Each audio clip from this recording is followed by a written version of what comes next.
today is all about RIE, R-I-E. We're excited to have Lara Ritson with us today.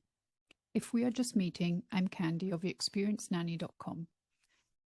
I have over 30 years of experience in nannying with families around the world. On this channel, I share my advice, tips and experiences in childcare, as well as information from and by industry leaders. If this is something that interests you, consider subscribing to my channel and ringing the bell. This way, you will be notified when I upload new content. Lara first began Peaceful Learning Voyage about 8 years ago. She thought of the idea of a nanny agency that provides high-quality, respectful, gentle candidates and a place for parents to receive help and guidance on their parenting journey when she was living in New Zealand. However, lack of knowledge about the need worldwide, the small demand in New Zealand, and careers in teaching and nannying taking Lara elsewhere meant that Peaceful Learning took a back seat. 4 years later, after career change and relocating to London, it became very evident that Lara had to offer what was needed. Being a nanny and teacher herself, who used the RIE principles and Magda Gerber's Educaring approach that was introduced to her as a student teacher at the Learning Centre New Zealand, she felt the frustration and longing to find the right family after joining countless nanny agencies. Lara had been approached by many families and nannies wanting and using respectful childcare, looking to connect, who understood what positive guidance meant, who believed in child-led learning and that the best way to shape children is through role modelling. And so she thought, why not? How hard could it be to create an agency? It was quite a roller coaster. And now we're here, experienced and ready to share the knowledge that Lara has gained over the years to help families connect with the right nanny and get the helping hand to guide you through your parenting journey. Lara feels it's really important to provide the best care for the child. This means nurturing every aspect of their development. The most important and underlooked, especially in the early years, is the emotional regulation and development of a child. Only when a child feels safe and nurtured can they really begin a sustained level of play that can propel them forwards. Being a nanny and teacher herself, who used respectful care to connect, positive guidance and role modelling to lead the child to success, and child-led learning to sustain intrinsic motivation to learn, Lara can honestly say it really works. It gives her goosebumps to think about the success stories she has witnessed over the years. Lara's mission is to help 10,000 families over the next 5 years to grow authentic, loving relationships and passion for living freely and curiously. She truly believes that peaceful learning is about what peaceful learning is about, and so do all her team members. All the staff at Peaceful Learning have a background in respectful care, nurturing the whole child, and have seen the positive effects collectively resulting in over 50 years of experience and success. They all genuinely care about who will be looking after the little ones. Lara is super blessed to have such a wonderful group of people working alongside her. They inspire her and give her energy. Celebrating 5 years of Peaceful Learning, Lara is launching an online membership where nannies can see what respectful care looks like in the real world. Get the support they need to feel confident in practicing and connecting to like-minded nannies. This will then help the families that they work with by sharing what they have learnt. In this day and age, with our busy lives, it is super important to have someone looking after children who can stay fully present and slow down to the child's pace, observing what they're really needing and interested in. Someone who can provide quality care moments and appropriate support through big emotions, as well as guidance in a safe environment with clear boundaries. Tell us about your background and how you got involved with the RIE philosophy. Absolutely, yes. So I'm actually a qualified early years teacher that I got my qualification in New Zealand, and I was introduced to RIE before I became a teacher, actually, when I'd finished my degree in psychology, and I was actually going into be a child psychologist in the police force, but something happened in my personal life that made me feel like I needed to contribute to the world to stop these things from happening so that children don't have to go to a child psychologist. So I was thinking, how can I contribute in that way? And it all goes back to the early years, to those foundation years. So I was thinking, okay, I think I need to get into teaching. And while I was having this conversation with myself, my grandma, who's an Alexander Technique teacher, she had a fellow Alexander Technique teacher who also taught in this RIE center. And she said that I think I'd really like it. So I went along to the center. It's called TLC in New Zealand, in Auckland. And no one is allowed to go into the rooms where the children are. That you can't just walk in as a visitor and see the children, which that really caught my interest. And they said, you can't come in here, but here's a book. So they gave me the RIE manual, which is a big, thick white book. I went away, I read it in, I think, 3 days. Wow. And I said, I'm in. How do I work here? and at the time, the center was very sought after for teachers to get into. And so they said, we don't have any jobs, but you can be the background person, you know, washing the face cloths and doing the laundry and tidying up the dishes and all that. So I was in there doing that, but I still wasn't allowed to interact with the children because there's very strict rules around that. So yeah, I went away and I got my teaching diploma following on from my degree. And during that time, I was a student in this center and another one, learning from 2 RIE associates, learning how to implement the RIE philosophy. And from there, I was just hooked. Wow. And so, yeah, from there, I went to England to teach as well. And from there, I realized how authoritarian, I guess, mainstream early years education is in the UK, and it kind of broke my heart. And I got really depressed because I felt like these children weren't getting that trust and respect that they deserved. So yeah, I went back to nannying, and I worked with a range of families using the RIE philosophy. And from there, I started my agency for parents and nannies who are looking to use respectful care with children. And from there, we created workshops and courses for nannies and parents as well to learn about the RIE philosophy. And it's just grown from there, really. Fantastic. And I know in the introduction, we said that you are trying to serve 10,000 families in the next 5 years. Yes, that's my mission. All right. And how many families have you served so far, can I ask? That is a great question. Yes. I have no idea. I should I should probably look at my stats and see how many we've helped so far. I would say thousands, but I wouldn't say 10,000. That's, yeah. Thousands is still a big number. Like, even if it was only 1,000, it's still a lot of people. Yeah, I guess so. Yeah, I haven't. It'll be interesting to have a follow-up when you tell us how many families you you have helped. Yes, and also I've also thought, what does that mean, helping a family, you know? Yes. In my mind, I'm wanting to just spark a little bit of inspiration to change one tiny little thing that's going to start change in the house. Yeah, that's what I'm looking at.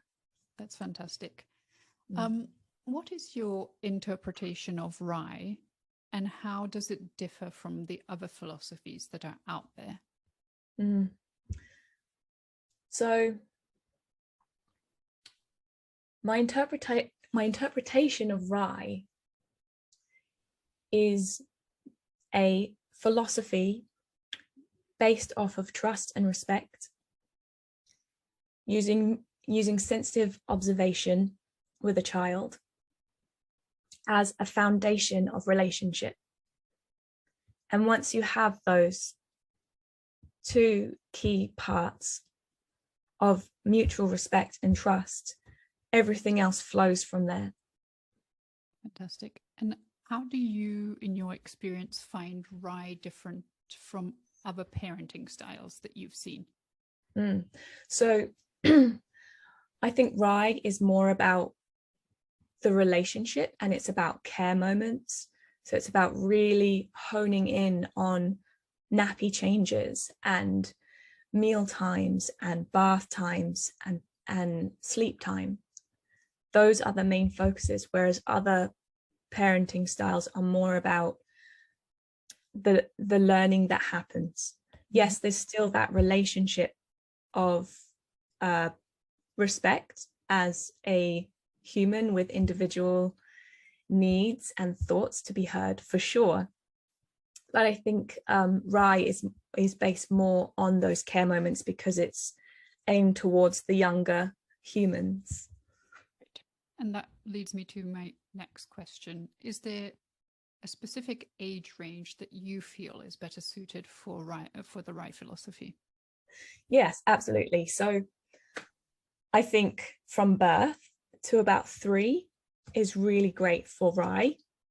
Of course, that foundation of trust and respect goes between all humans. And when I started learning about RIE, my whole relationships changed with everyone in my life, because I was becoming conscious of how I was interacting with everybody. Mm-hmm. However, because it's based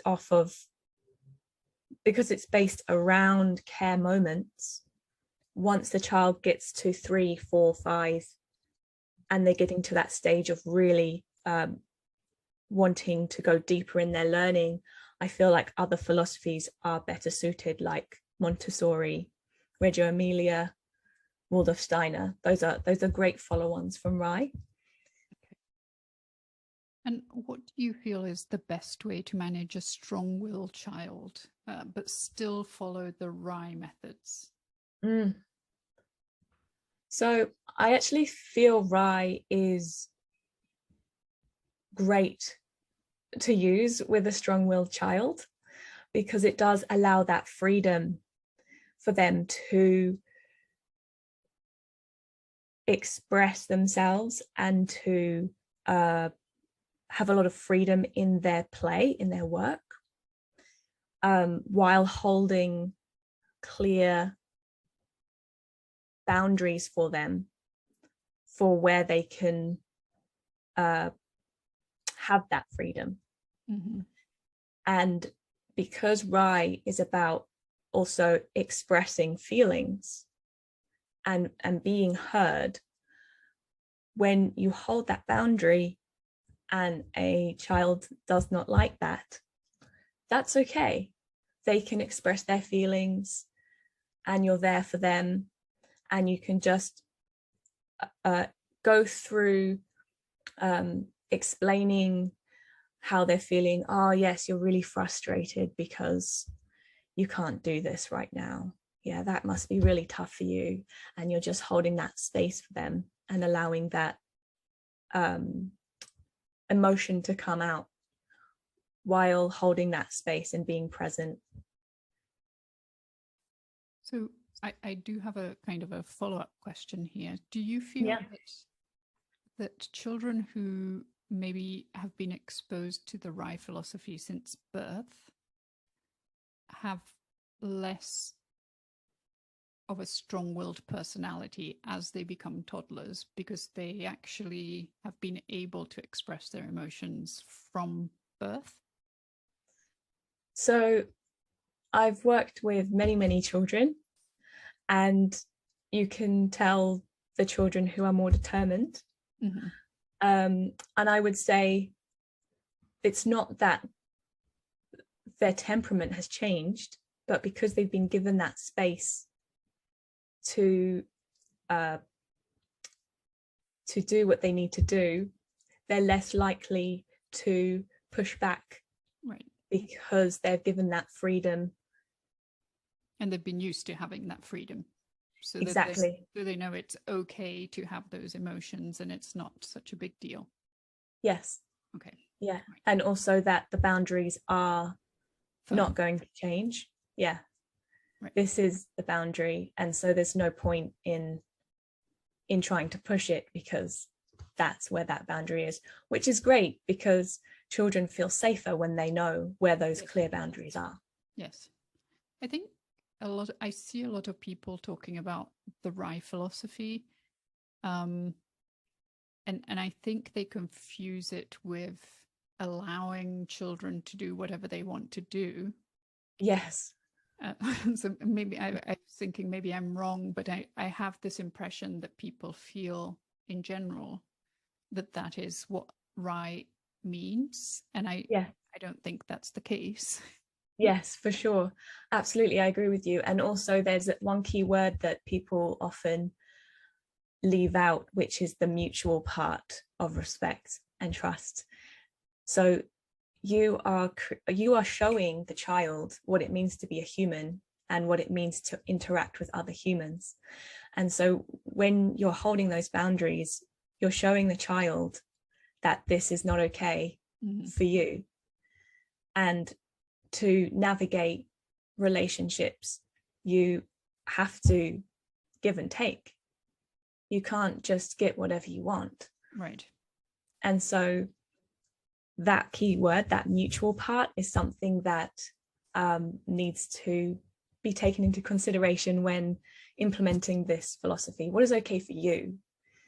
What is not okay? For example, if a child is banging a metal pan with a stick and it's really, really loud and it's triggering you like crazy and it's bringing you to the point where you're going to snap, that is not okay for you. So there's a few options there. You could say, that's really loud. I prefer it if you hit this, and you give them another option, or you can leave the room, or if they want to be near you and hit this pan and it's not okay for you, you could find a way, maybe put earbuds in your ear. But that's something that's not okay for you. So it's navigating boundaries between you and that child within that relationship. Great, thank you. And I've heard this from families that I know who use RIE, but I'm not sure I understand what it is. It's a yes space. Have you set up a yes space in the past? And if you have, what is your interpretation of this space and how do you set it up? Yes, so I have set up many yes spaces in households and as a teacher. And as my mentor told me, a yes space is a place where you can put a child, and if the front door accidentally locks while you're out taking the rubbish and the child is left alone for 2 or 3 hours because you can't get back in, the child may be hungry, they may be tired, they may have a little bump on their head from falling over on the floor, but that's it. It's a safe place where they can explore completely freely. So everything is a yes. So you're not going around saying, oh, no, you can't do that, or oh, that's not safe. It's a place where they can have total uninterrupted play. Okay. And how if somebody's setting up a yes space, how do they know the space is in line with what that specific child is ready to experience? So this is where the sensitive observation that I was talking about earlier comes into play. So you, as the caregiver, are looking to see what that child is interested in. And you do this by becoming a fly on the wall. You're just sitting back, obviously this is after all of their needs are taken care of. And as the philosophy is about caregiving, the hope is that when you've had that quality interaction during a caregiving moment, their love cup is full. So then they can go away and play uninterrupted, because all of their needs are met and they're no longer needing that relationship. So all of their needs are met. You've put them into a place where they can have uninterrupted play, and you just sit back and you observe and you see what is it that they naturally go to. And then from there, you can expand on their learning and their interests by what they're interested in, where they gravitate towards. All right. Does that make sense? Yes, it does. So, I mean, the foundation really of this philosophy is that the adult is actually going to observe quietly and is going to implement rules of respect that are two-way. So the child needs to learn how to respect, but the adult also is respecting the child. Mm-hmm. And then obviously I'm sure there's loads more behind that, but those are probably the most important takeaways from this conversation, I'm assuming. Absolutely. That observing a child is where it all starts. Yes, observation is key, absolute key. So when I was training as a nanny and I did the NNEB, we had to do hundreds of observations, and I used to love them, but nobody else seemed to like them. But it was great because you could go and you could just take your time watching that specific child and trying to figure out what it is that they were either trying to achieve, learning to do, gravitating towards. It didn't matter what was going on, but you watched and you had that time to observe and then write it all down. And yes, and see if it was developmentally appropriate, and see, where that child actually was for me, it was really interesting. But I know a lot of my colleagues didn't find it as interesting. Yeah, it's I feel like it's a practice. Mm-hmm. And if you haven't experienced meditation or mindfulness in your own life and you go straight into this, it can be quite challenging. And there's a lot of unlearning that needs to happen on the adult's part, in terms of feeling like you need to entertain the child or constantly be doing something for them, because otherwise you feel like you're not really working, you're not really being with the child. So that all needs to fall away. And also looking at your own childhood, what did or didn't you have as a child that's affecting the way that you are with your own child or the children that you're working with now. Yes. All right, it's very interesting. From your perspective, how can a parent or a nanny implement the RIE philosophy with a child who has never been exposed to the philosophy before? Right, yeah. So I guess this follows on from what we've just discussed, Yes. is that there's a lot of unlearning that needs to happen, and to expect yourself to go from one way of interacting to another way like that is going to set yourself up for failure. Mm-hmm. So I would say just start with one caregiving moment a day where you completely slow down, observe the child, see how they're interacting with you. Also, the child's not going to be used to you interacting with them this way as well, so they're gonna maybe think, what's going on here? I'm not okay with this is not normal, and they might start pushing boundaries or acting out because they don't feel like this is normal. So I would just start with one caregiving moment, or you could take one step further back from that and just take 5 minutes to just sit and watch your child or the child in your care and just see what they're doing. what's actually happening there. Okay. So if a parent or a nanny wants to learn more about RIE, what books, websites, podcasts do you recommend? So the place to go for all of those resources is RIE.org, RIE.org. They have everything on there. They have all the books, all the RIE associates that you can follow. A really good podcast is called Unruffled by Janet Lansbury. She's a RIE associate. She's got great content on there. And my RIE associate mentor, Deborah Carlisle Solomon, she's got a great book called Baby Knows Best. And I recommend this book, especially to sleep-deprived parents, because it's very easy to read, very simple. So it's easy to pick up. But if you're wanting a more in-depth book, I recommend Dear Parent, which is by Magda Gerber. Mm-hmm. Okay, thank you. And if a nanny or a parent is interested in speaking with you, how can they reach you? Sure. So I've got a website called peacefullearning.com, and my email address and phone number are on there, and you're welcome to get in contact with me, and I'd be happy to answer any of your questions. Fantastic. Well, thank you so much for being here and for sharing your knowledge with us. And Absolutely. We hope to have you back soon. Awesome.